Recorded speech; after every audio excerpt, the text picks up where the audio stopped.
ہوش کے ناخن لو، ایک گھر کے سربراہ ہو، میں تمہیں کہہ رہا ہوں ہوش کے ناخن لو، اپنے بچوں کی اپنے بچیوں پر نظر رکھو۔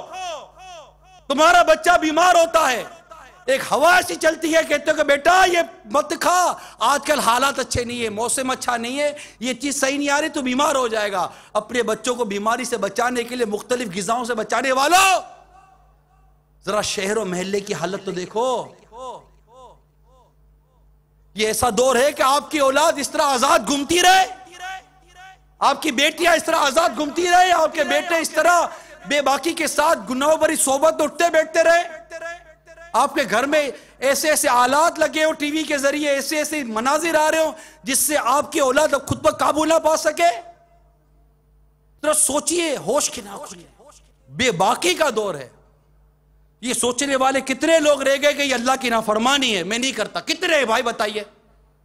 ہم نے اپنے اولاد کو کبھی اللہ کی نافرمانی سے ڈرایا ہوتا تو آج ہماری اولاد ہماری ذات کے لیے اللہ کی نافرمانی کرنے سے پہلے ڈرتی تو صحیح نا، کہ میں اپنے باپ کے ساتھ اگر یہ کر رہا ہوں یہ ہے اللہ کی نافرمانی، میں اپنی ماں کے ساتھ یہ کر رہا ہوں تو یہ ہے اللہ کی نافرمانی۔ ہم نے اللہ کی نافرمانی سے اپنی اولاد کو ڈرایا کتنا اور ہم ڈرے کتنا؟ تو وہ چیزیں اب نہ ہوں جو ہو رہی ہیں ہمارے معاشرے میں، یہ تو ہم سب مل کر ذہن بنائیں نا، اور دین کا درد رکھنے والے ہو سکتا ہے مدری چینل پر ہوں۔ ہم اپنے معاشرے کو کیوں بے حیائی اور اس میں باقی کے سپورٹ کر دیں؟ آخر میرے وطن عزیز کے اندر یہ کیوں ہو؟ دنیا بھر کے مسلمانوں کے اندر یہ کیوں ہو؟